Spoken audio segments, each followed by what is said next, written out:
رہتے ہیں، اس لیے ریاست کے حوالے سے بھی لوگ مطمئن نہیں ہیں کہ یہاں پر کوئی بہتر صورتحال ہو اور لوگ مطمئن ہو سکیں۔ یہ ابتدائی میری گفتگو ہے۔ اگر آپ مزید کچھ سوالات کرنا چاہیں گے تو انشاءاللہ میں کوشش کروں گا۔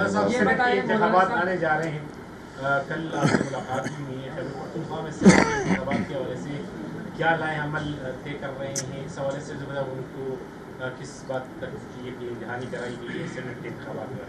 دوسرا یہ بات کی جا رہی ہے کہ جو خیبر پختونخوا میں اپوزیشن اس مخصوص نشست کے اسٹرانگ ہوتی جا رہی ہے، تو کیا اگر کبھی ایسا موقع ملتا ہے کہ صوبائی حکومت کے خلاف عدم اعتماد لانا ہو کہ جی ساتھ دے کے پوزیشن؟ دیکھیے،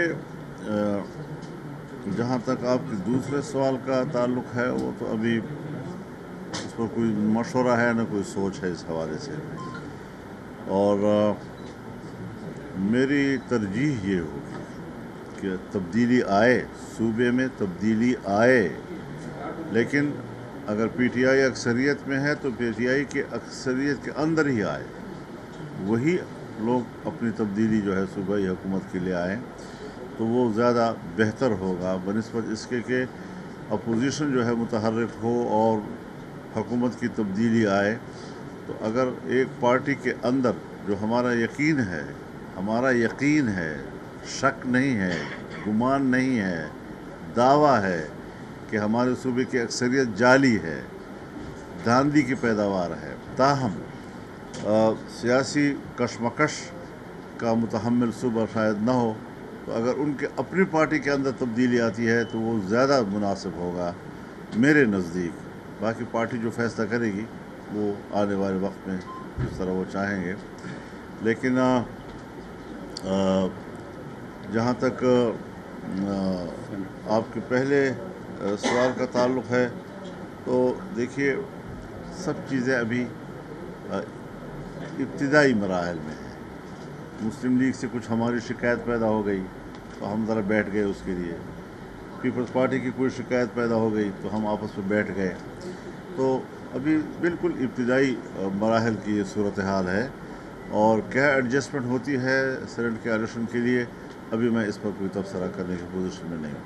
مولانا صاحب یہ بتائیں کہ یہ باتیں زیر گردش ہے کہ عمران خان کے 2 بیٹے بھی پاکستان میں آ رہے ہیں، کیونکہ یہاں پر موروثی سیاست ہو رہی ہے، تو کیوں نہ وہ نہ کرے؟ اس پر آپ کیا کمنٹ کرتے ہیں کہ آنا چاہیے یا نہیں آنا چاہیے؟ میرے خیال میں آپ کے والد شاید صحافی نہیں تھے، اس لیے آپ موروثی کا لفظ استعمال کرتے ہیں۔ یہ مغرب کا اصطلاح ہے اور ہم مسلمانوں نے ان کی پیروکاری میں استعمال کی ہوئی ہے۔ موروثی کیا چیز ہوتی ہے جی؟ کیا انبیاء نبوت میں موروثی نہیں تھی؟ اگر نبوت کا عظیم الشان منصب النبی ابن النبی ابن النبی ابن النبی ابن النبی، تو مسلمانوں کو اس حوالے سے اس طرح کے تحفظات کا اظہار کرنا، یہ تو بالکل جیسے رسول اللہ صلی اللہ علیہ وسلم نے فرمایا کہ ایک وقت آئے گا جب تم قدم قدم بالش پچھلی قوموں کی اس طرح پیروی کرو گے کہ اگر وہ گوہ کے غار میں گھسنے لگے تو تم بھی وہاں ان کے پیچھے گھسنے لگو۔ تو صحابہ کرام نے عرض کیا یا رسول اللہ وہ یہود و نصارہ ہوں گے؟ تو آپ نے کہا اور کون ہو سکتے ہیں؟ مولانا صاحب، اس وقت بڑا مسئلہ پی ٹی آئی سے زیادہ امن و امان کا قیام ہے، کیا دیکھ رہے ہیں حالات پھر دوبارہ 2007-8 کی طرف جا رہے ہیں یا اس سے بھی خطرناک؟ کیونکہ اس دفعہ تو کسی کا لحاظ نہیں ہو رہا، چاہے عالمی دین ہو یا کوئی سیاسی کارکن ہو یا کوئی سرکاری۔ 2006 اور 2007 میں صوبے میں مکمل امن و امان تھا، 7-8 مکمل امن و امان تھا۔ اس وقت ہماری حکومت تھی، اور چترال سے لے کر کوہستان سے لے کر ڈیرہ اسماعیل خان، ٹانک، وزیرستان تک کہیں پر بھی کوئی پولیس چوکی نہیں تھی جو آپ کو رات کے وقت سفر میں پوچھ سکے کہ آپ کہاں سے آ رہے ہیں اور کدھر جا رہے ہیں۔ کہیں پر بھی گورنر ہاؤس کے سامنے آپ گزرے، چیف منسٹر ہاؤس کے سامنے آپ گزرے، سیکریٹریٹ کے سامنے آپ گزرے، کسی قسم کی کوئی پولیس چوکی نہیں تھی کہ یہ پوچھے کہ آپ کدھر جا رہے ہیں۔ یہ امن و امان کی صورتحال تھی۔ آج آپ اپنے گھر سے باہر ہی نکل سکتے تھے، نکلتے ہیں تو 100 دفعہ سوچتے ہیں کہ میرا کیا بنے گا۔ تو اس وقت صورتحال بالکل ایسی ہے کہ عام آدمی کی زندگی جو ہے وہ غیر محفوظ ہے، اور اگر اس حوالے سے